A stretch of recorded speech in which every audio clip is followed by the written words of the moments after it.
యమునా నది యందు కాళింది మడుగులో కాళీయుడు పడుకుని ఉంటాడు. కాళీయుడు అనేటటువంటి మాటకి అర్థం ఏమిటో, దాని విశేషం ఏమిటో నేను తర్వాత మీతో మనవి చేస్తాను. కాల అన్నది అందులో కలిసి ఉంటుంది. కాళి కూడా కాలస్వరూపమే. అందుకే ఆరాధన చేసిన వాళ్ళకి సాత్విక దేవత, దాన్ని ప్రాధాన్యత తెలుసుకోని వాడికి ఉగ్రదేవత. ఈ కాలం యొక్క విలువ తెలుసుకోని వాడు ఏమవుతాడండి? జారిపోతాడంతే. చదువుకోవలసిన సమయంలో చదువుకోని వాడు ఏమవుతాడు? చదువుకున్నవాడు కారులో వెడుతుంటే వీడి సైకిల్ మీద వెడతాడు. కాబట్టి వీడి పట్ల కాలము ఉగ్రదేవత, వాడి పట్ల కాలము ప్రసన్న దేవత. ఉపయోగించుకోవడంలో ఉంటుంది. ఉపయోగించుకోవడం ఉపాసనాక్రమం. అది ఎవరు ఉపయోగించుకోలేరో వాళ్ళ పట్ల ఇబ్బంది తీసుకొస్తుంది. కాళీయుడు కాళింది మడుగునందు పడుకుని ఉంటాడు. ఆయనకు ఒక లక్షణం ఉంది. ఆయన ఎప్పుడూ విషాన్ని విడిచిపెడుతూ ఉంటాడు. ఆయనకి కొన్ని వేల మంది భార్యలు, కాబట్టి అనేక మంది సంతానం. ఆయన పాము కాబట్టి వాళ్ళందరూ పాములే. ఇంతమంది పాములు విషాన్ని విడిచిపెడతారు. అందుకే నీళ్ళన్నీ కూడా విషంతో నిండిపోయాయి. విషంతో ఉండడమే కాదు, ఆయన తన యొక్క దవడలలోంచి, కోరలలోంచి, ముఖముల నుండి విషాన్ని చిమ్ముతాడు అగ్ని రూపంలో. అందుకే ఆ మడుగులో ఉన్న నీరు ఉడికిపోతుంటుంది. ఎప్పుడు ఉడికిపోయి బుడగలతో ఉంటుంది. ఉండి ఆ విష జ్వాలలు, విషపు గాలులు పైవరకు లేస్తూ ఉంటాయి. కాళింది మడుగులో కాలు పెట్టడం కాదు, కాళింది మడుగు మించి తెలియక పక్షి ఎగిరితే ఈ విషపు గాలికి ఆ పక్షి కింద పడిపోయి చచ్చిపోతుంది. చచ్చిపోయి నీళ్ళలోనే పడిపోతుంది. పడిపోతే ఏం చేస్తాడు? ఆయన తినేస్తాడు. కాబట్టి అంత భయంకరమైన దానిగా మార్చాడు. ఏమిటది? యమున. యమునకు ఒక ప్రశస్తి ఉంది. అసలు యమున యొక్క విశేషం తెలుసుకుంటే చాలు, యమున అనుగ్రహించేస్తుంది. అందుకే మహానుభావుడు శంకరాచార్యుల వారు యమునాష్టకము అని యమునా నది మీద అష్టకం చేశారు. గంగాష్టకం అని గంగ మీద చేశారు. యమునాష్టకం అని యమున మీద అష్టకమే చేశారు. అంత గొప్ప నదీ స్వరూపం యమున. యమునకి ఒక లక్షణం ఉంటుంది. యమున యందు సంకల్ప సహిత స్నానం చేసి కాళీయమర్దనం లాంటి ఘట్టాన్ని కానీ ఒకసారి చదివినా మననం చేసిన మనస్సులోని విషాన్ని విడిచేస్తుంది. మనస్సుకి శుద్ధిని ప్రసాదిస్తుంది యమున. అందుకే నదులను గౌరవించడం, నదులను పూజించడం ఒక్క సనాతన ధర్మమునకే చెల్లింది. తప్పించి ఏదో అర్థం పర్థం లేకుండా ఎవరో ఏదో చేస్తున్నారని కొండలు, దాంతో సంబంధం లేని వాళ్ళు కొండలెక్కి గుళ్ళు కట్టడం, దాంతో సంబంధం లేని వాడు నదీ తీరంలో అక్కర్లేని ప్రార్థనా మందిరాలు కట్టడం ఎప్పటికీ అభ్యున్నతి హేతువులు కావు. దాన్ని ఎవడు ఎలా ఉపాసన చేశాడో వాడికే అధికారం ఉంటుంది. అది చెప్పబడని చోట, అది లేని చోట నువ్వు ఎక్కి మాత్రం ఏం చేస్తావు అక్కడ?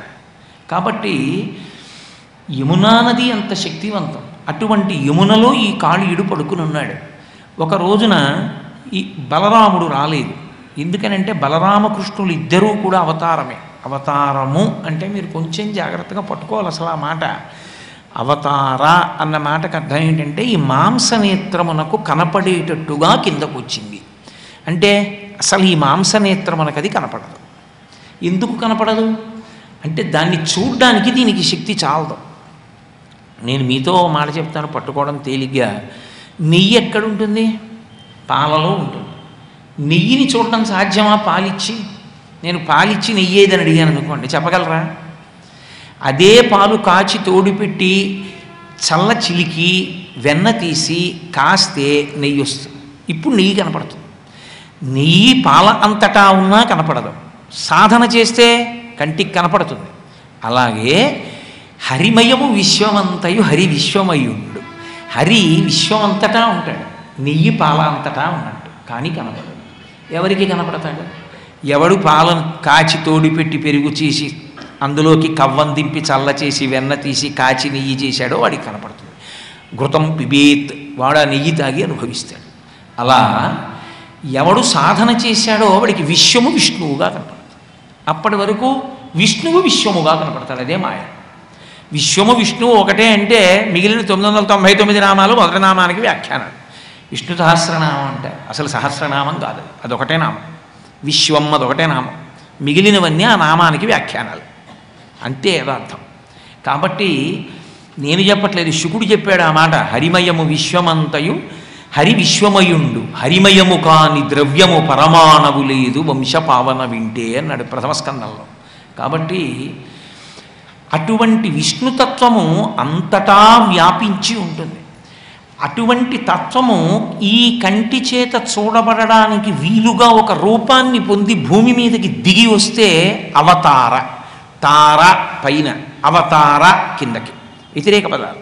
తారస్థాయిలో పాడుతున్నాడంటారు, అంటే పైన. అవతార కిందకొచ్చి, ఈ కిందకొచ్చినటువంటి క్రమం అంటే మాంసనేత్రమునకు ద్యోతకమైంది. అందుకే రాముడు ఎవరికి కనబడ్డాడంటే అందరికీ కనబడ్డాడు ఆ రోజుల్లో. కృష్ణుడు ఎవరికి కనబడ్డాడంటే అందరికీ కనబడ్డాడు. ఇప్పుడు అలా కనపడతాడా అంటే సాధనాబలం ఉన్నవాడికి కనపడతాడు, సాధనాబలం లేనివాడికి కనపడతాడు. అది తార అవతార. బలరామకృష్ణులు ఇద్దరూ అవతారమే కాబట్టి వాళ్ళకి సర్వజ్ఞుడు. అందుకని బలరాముడు రాలేదు. ఆ చెయ్యబోయే లీలలో ఒక విచిత్రం ఉంది, అది కృష్ణుడు ఒకడే చెయ్యాలి, తన స్పర్శ ఉండకూడదు అక్కడ. అందుకని రాలేదు బలరాముడు. అది సర్వజ్ఞత్వం అన్నమాట. నాకు వర్తమానం ఒకటే తెలుస్తుంది, భవిష్యత్తు తెలియదు, భూతకాలం తెలుస్తుంది. భవిష్యత్తు తెలిసి ఉండడం విశేషం. ఇప్పుడు జరుగుతున్నదో పాటు జరగబోయేది కూడా అంత స్పష్టంగానూ తెలిసి ఉంటుంది ఈశ్వరుడికి. దాన్ని సర్వజ్ఞత్వం అంటారు. అన్నీ తెలిసి ఉన్నవాడై ఉంటాడు. కాబట్టి బలరాముడు రాలేదు. కృష్ణుడు గోపాల బాలులతో కలిసి వెళ్ళాడు. ఆయనకి తెలియదా కాళింది మడుగు ప్రమాదం అని? తెలుసు. కానీ అవతలవాడి ఖాతాలో తగిన పాపం పడితే తప్ప ఈశ్వరుడు శిక్షించాడు. అది ఈశ్వరుడికి ఉండే లక్షణం. తాను శక్తివంతుడని, అవతలవాడు అధర్మాత్ముడని తెలిసిందని చంపేయడు. ఆయనే చెప్పాడు భాగవతంలో ఒక చోట, నేను జోక్యం చేసుకోవలసి రావడం అంటూ జరిగితే కొన్ని కారణాలు ఉంటాయి, ఆ కారణాలు ఏర్పడితేనే నేను జోక్యం చేసుకుంటాను, లేకపోతే నేను జోక్యం చేసుకుని చంపనని చెప్పాడు. శుద్ధ సాధులందు, సురలందు, శృతులందు, గోవులందు, విప్రకోటియందు, ధర్మపదవియందు, తవిలి నాయందు వాడెన్నడులుగు నాడు పట్టి వధింతు. ఈ ఏడింటి జోలికి ఎప్పుడు వెళ్తాడో నాకు శక్తి ఉందని అప్పుడు ఈశ్వరుడు అవతారం తీసుకుని చంపుతాడు. కాబట్టి ఇప్పుడు గోపాల బాలులతోటి, ఆవులు దూడలతోటి కలిసి ఆ కాళింది మడుగు వైపుకి వచ్చాడు. ఆ పిల్లలకు అక్కడికి వచ్చేటప్పటికే దాహం వేసి, మళ్ళీ నీళ్లు తాగచ్చా అండి అని ఎవరిని అడగరు. ఎందుకు అడగరు? నేను నిన్న మీతో మనవి చేశా. వాళ్ళకున్న నమ్మకం ఏమిటంటే మా వెనక కృష్ణుడు ఉన్నాడు. ఇది భక్తి అన్న మాటకి తాత్పర్యం. పరమేశ్వరుడు ఉన్నాడు అన్నదొకటి నోటి మాట కాదు, ఆయన ఉన్నాడు అని నమ్మడం జరిగింది అనుకోండి, మీరు తప్పెందుకు చేస్తారు చెప్పండి నాకు? ఓ మంచి పని చేయడానికి భయం ఎందుకు ఉంటుంది చెప్పండి? ఈ రెండూ ఉండవు. తప్పు చెయ్యాలి అని నేను అనుకున్నాను అనుకోండి, పరమేశ్వరుడు చూస్తున్నాడా లేదా? నేను ఏ భగవత్ కథ చెప్తున్నానో ఆ కృష్ణుడే నా పక్కనే కుర్చీలో కూడా కూర్చుని టీవీలో చూస్తున్నాడు అనుకోండి. నేను టీవీలో చూడకూడదు ఏదైనా చూడగలనా? పక్కనే స్వామి చూస్తున్నారు నాతో, ఒళ్ళు దగ్గర పెట్టుకుంటాను. ఆయన నా పక్కనే ఉన్నారు, నేను ఇక్కడే ఉన్నాను. నేను ఆఫీస్కి వెళ్ళి కూర్చుని ఇలా పనిచేస్తానేమో కానీ ఎప్పుడూ ఇలా అన్నాం. ఎందుకంటే ఆయన చూడాలా, అందుకని చెయ్యి బల్ల కిందకి వెళ్ళదు. ఎప్పుడు ఆయన ఉన్నాడు అంటే, ఆయన ఉన్నాడు నోటితో అని అంటే అది వేరు. అది భక్తి ఎందుకు అవుతుంది? బూడిద అవుతుంది. భక్తి అంటే త్రికరణ శుద్ధిగా విశ్వాసం, ఆయన ఉన్నాడన్న విశ్వాసం. ఆయన ఉన్నాడన్న విశ్వాసమే ఆయన వాళ్ళని పట్టుకుంటాడు. కాబట్టి అందుకే శంకరాచార్యులు వారు శివానంద లహరి చేస్తూ గభీరే కాసారే విశతి విజనే ఘోర విపినే విశాలే శైలే చ భ్రమతి కుసుమార్థం జడమతి సమర్ప్యే చేతస్సరసిజముమానాదభవతే సుఖేనావస్థాతుం జనయ్య నజానాతి కిమహో అన్నారు. వాడు ఉన్నాడని నమ్మి నీ మనస్సన్న పుష్పాన్ని ఇవ్వరా, ఎందుకు రై అల్లరంతా అన్నారు. ఇప్పుడు వాళ్ళు తమ మనస్సరోజములను సమర్పించారు కృష్ణుడికి. వాళ్ళకి అన్ని విషయాల్లో కృష్ణుడు ఉన్నాడు, అది నమ్మకం. కాబట్టి ఇప్పుడు వాళ్ళు ఆ కాళింది మడుగులో దిగి నీళ్లు తాగేశారు. ఆ నీరు విషమైపోయింది కాళీయుడున్న కారణం చేత. అందుకని వాళ్ళు వెంటనే అందులో పడిపోయి మరణించారు. పరమేశ్వరుడు అనుగ్రహించాలి అంటే ఆయన తనంత తానుగా అప్పటికప్పుడు అనుగ్రహించాలి అనుకుంటే ఆయన ప్రసన్న దృక్కులతో చూస్తాడు. ఆయన రక్షించడం అనేటటువంటి ప్రక్రియ ఎప్పుడూ చూపులతోటే ఉంటుంది. కేవలం అలా ప్రసన్నంగా చూస్తాడు. ఆయన అలా చూసిన కారణం చేత విషము అమృతమవుతుంది, అమృతము విషమవుతుంది. ఆయన ఏమైనా చేయగలడు తన చూపుల చేత. అందుకే శ్రీకైవల్యపదంబు చేరుటకునై చింతించదన్ లోకరక్షైకారంభకు భక్తపాలన కళా సంరంభకున్ కేళిలోల విలస దృగ్జాల సంభూత నానా కంజాత భవాండ కుంభకు మహానందాంగన డింబకున్నని ఉపనిషత్ రహస్యాన్ని తీసుకొచ్చి తెలుగు పద్యంలో ఇమక్షర పోతనగా కేళిలోల విలస దృగ్జాల సంభూత నానా కంజాత భవాండ కుంభకు కేవలము తన యొక్క దృక్కుల చేత చూపుల చేత సమస్త బ్రహ్మాండములను సృజించి నిర్వహించి లయం చెయ్యగలిగినటువంటి శక్తివంతుడు అన్నారు. కాబట్టి ఆయన తన ప్రసన్న దృక్కులతో చూశాడు. ఎందుకు చూశాడు? వాళ్ళ నమ్మకానికి చూశాడు. వాడు ఉన్నాడని వాళ్ళు నమ్మారు. అందుకని ఆయన ఎప్పుడూ చూస్తుంటాడు. వాళ్ళు బ్రతికారు. వాళ్ళు ఇప్పుడు గట్టెక్కారు. ఆయన అన్నాడు, ఇవాళ వీళ్ళు తాగారు, మరణించారు, నేను బ్రతికించాను. అది నీరు. నీరు అనేటప్పటికి ఒక లక్షణం ఉంది. ఈశ్వరుడు ఎందుకు జోక్యం చేసుకోవలసి వచ్చింది అంటే నీటికి ఉండేటటువంటి లక్షణాన్ని లింగపురాణం చెప్పింది. సంజీవనం సమస్తస్య జగత సలిలాత్మిక భవ ఇత్యుచ్యతే మూర్తిర్భవస్య పరమాత్మనః అని. నీటికి ఉండేటటువంటి లక్షణం ఏమిటంటే అది బ్రతికిస్తుంది. అది ఉగ్రస్వరూపాన్ని పొందితే చంపేస్తుంది. నీటికి ఉండేటటువంటి లక్షణాన్ని లింగపురాణం చెప్పింది. సంజీవనం సమస్తస్య జగత సలిలాత్మిక భవ ఇత్యుచ్యతే మూర్తిర్భవస్య పరమాత్మనః అని. నీటికి ఉండేటటువంటి లక్షణం ఏమిటంటే అది బ్రతికిస్తుంది. అది ఉగ్రస్వరూపాన్ని పొందితే చంపేస్తుంది. వరద వచ్చేసింది అనుకోండి చచ్చిపోతారు. సాధారణంగా నీటికి ఉండే లక్షణం ఏమిటి అంటే అది ప్రకోపించకుండా ఉన్నంతసేపు నీరు బ్రతికించే గుణంతో ఉంటుంది. అందుకే నీటికి ఈశ్వరుడికి అభేదం పంచభూతాల్లో. ఈశ్వరుడే నీటి రూపంలో ఉంటాడు. అందుకే చూడండి, ఎప్పుడైనా ఓ కుంభాభిషేకం చేయాలనుకోండి, ఏం చేస్తాం? ప్రధాన కలశాన్ని ఉంటుంది, ఆ నీటిలోకి ఆవాహన చేస్తాం. తజ్జలాన్ అని నీటికి ఈశ్వరుడని పేరు. ఈశ్వరుడే నీరు, నీటిలోకి ఈశ్వరుడు కాదు, ఈశ్వరుడు నీరుగా ఉంటాడు. అందుకే సంజీవనం సమస్తస్య జగత సలిలాత్మిక.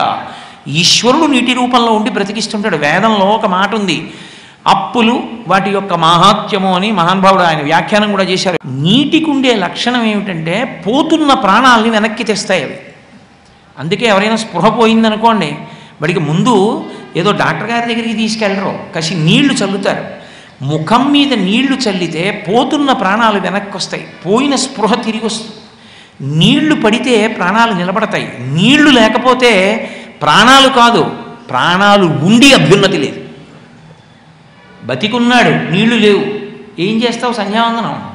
అస్తమానం సంధ్యావందనం అంటారు ఎందుకండి మీరు అనకండి. సంధ్యావందనమే ప్రధానం. మీరు పూజ ఎంత చేశారన్న దాంతో సంబంధం ఉండదు. సంధ్యావందనం చేసి మీరు శ్రీరామ రామ రామే తిరమే రామే మనోరమే అని బయటికి రండి, మీరు సహస్ర తులసి అర్చన చేసేసినట్టు. సంధ్యావందనం ఒక్కటి వదిలేసి మిగిలినవి మీరు ఎన్ని చెయ్యండి. ఎవరో చచ్చిపోతే అశౌచంతో ఉండి పూజ చేశాడు అని లెక్క. ఇంట్లో ఎవరో చచ్చిపోతే ఇంట్లో అశౌచం ఉండి ఆ అశౌచంలో ఉన్నవాడు పూజ చేయడం ఎటువంటిదో సంధ్యావందనం చేయకుండా పూజ చేయడం అటువంటిది. యజ్ఞోపవీతం వేసుకోవడం గొప్ప కాదు, యజ్ఞోపవీతం ఉన్నవాడు యజ్ఞోపవీతం ఉన్నవాడికి ఉండవలసిన కర్తవ్యాన్ని పాటించాలి, చెయ్యాలి సంధ్యావందనం. సంధ్యావందనం చెయ్యకుండా నేను కూర్చుంటానంటే కుదరదు, మహాదోషం అది. ఇప్పుడు ఆ సంధ్యావందనం చేసేటప్పుడు అర్ఘ్యం ఇవ్వాలంటే నీళ్లు కావాలి, ఆచమనం చేయాలంటే నీళ్లు కావాలి, స్నానం చేయాలంటే నీళ్లు కావాలి. నీళ్లు లేకుండా అసలు ఉద్ధరణ ఎక్కడుంది? ప్రాణాలతో ఉన్నాడు, ఆ నీళ్లు లేకపోతే ధర్మం లేదు. నీళ్లే ధర్మం, నీళ్లే అభ్యున్నతి, నీళ్లే ఇహమునందు బ్రతుకు, నీరే వంట. నీరు లేని వంక ఎక్కడి నుంచి వండుతారు? నీరు లేకుండా పెరుగు మజ్జిగ ఎందుకు అవుతుంది? నీరు లేకుండా బియ్యం అన్నం ఎందుకు అవుతుంది? నీరే సమస్తం. ఆపో వా ఇదగం సర్వం అందుకే వేదం, నీళ్లే సర్వము. అటువంటి నీరు విషతుల్యం చేస్తే ఈశ్వరుడు అంగీకరించడు. అప్పటికీ ఇప్పటికీ ఇదే సిద్ధాంతం. ఎప్పుడైనా ఈశ్వర ఆగ్రహమునకు కారణములేవి అంటే నీటిని విషతుల్యంగా మార్చుట. 10 మంది తాగి బ్రతకవలసినటువంటి నీటిని ఏ కారణానికి అవమానించరాదు. అందుకే ప్రవహించే నీటిలో మూత్ర విసర్జన చేయడం, మల విసర్జన చేసినటువంటి అవయవాన్ని ప్రక్షాళనం చేయడం, ఇటువంటివన్నీ కూడా పరమదోషాలుగా చెప్పబడ్డాయి. నీటి జోలికి ఎలా పడితే అలా వెళ్ళకూడదు. అందుకే పూర్వం పిల్లనిచ్చేటప్పుడు వీధిలో కాసిన బిందితో నీళ్లు పెట్టి చూసేవారు, వీడు ఏం చేస్తాడని. వాడు గబగబా 4 చెంబులు పోసుకున్నా కాలు మీద కాలేసి రుద్దినే పిల్లనిచ్చేవారు కాదు. కాలు మీద కాలేసి రుద్దారంటే వాడికి ఏమీ సంస్కారం లేదని గుర్తు. పాదములను దేవతలు ఆశ్రయించి ఉంటారు. కాలు మీద కుడి చేత్తో నీళ్లు పోసుకుంటూ ఎడం చేత్తో కాళ్ళు తోముకోవాలి, అంతేకాని లేదా ఎడం చేత్తో పోసుకుంటూ కుడి చేత్తో తోముకోవాలి. పాదాన్ని పాదంతో రుద్దాడు అంటే వాడికి ఏం తెలియదు వైదిక సంస్కారం అని గుర్తు. నీటి మీద గట్టిగా చప్పుడు అయ్యేట్టు కొట్టాడు అంటే వాడికి నీటి సంబంధ వ్యాధులు వస్తాయి. అందుకే చూడండి, నేను చిత్తూరు వెళ్ళానండి, నాకు అన్నం పడలేదంటారు, నీళ్లు పడలేదండి అంటే. నీళ్లు పడలేదండి అంటే కారణం ఏంటి? నీరు ఆగ్రహం వహించింది, నువ్వు నీటి పట్ల ధార్మికంగా లేవని గుర్తు. అందుకే నీటి సంబంధ వ్యాధి వస్తే ప్రమాదం కూడా. డీహైడ్రేషన్ వచ్చింది అనుకోండి, చాలా ప్రమాదం. జలోదరం వచ్చినా చాలా, నీరు ఉన్నా ప్రమాదం, నీరు పోయినా ప్రమాదం. ఎంత ఉండాలో అంతే ఉండాలి. సరే, ఇప్పుడు నేను జలముల యొక్క విశిష్టత అన్నది కాదు కదా నా ప్రసంగం. కాబట్టి ఇప్పుడు ఆ నీటిని ఎప్పుడైతే విషంగా చేస్తున్నాడో కాళీయుడు, ఈశ్వరుడు అంగీకరించాడు. అది ఆయన చెప్పిన ధర్మానికి వ్యతిరేకంగా నడుస్తున్నాడు, అందుకు శిక్షిస్తాడు. కాళీయుణ్ణి శిక్షించాడంటే అని వినకూడదు, ఎవరైనా అంతే. నీటిని పాడు చేస్తానండి అన్నవాడికి ఎవడికైనా ఈశ్వరుడు వేసే శిక్ష అంతే. కాబట్టి ఇప్పుడు ఆయన కాళీయుణ్ణి శిక్షించాలి అనుకున్నాడు. ఆయన శిక్షించడానికి శంఖచక్రాలు ఏం పట్టుకోడు, బాలకృష్ణుడిగా ఉన్నాడు కాబట్టి లీలగా చేస్తాడు దాన్ని.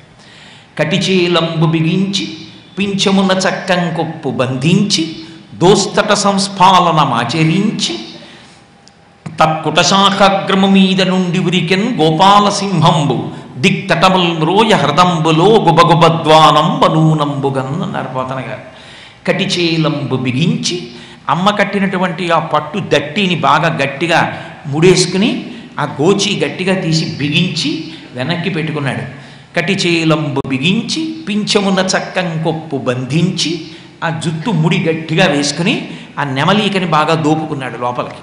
పింఛమున చక్కంకొప్పు బంధించి దోస్తట సంస్ఫాలనమాచరించి 2 భుజాలు కొట్టుకున్నాడు.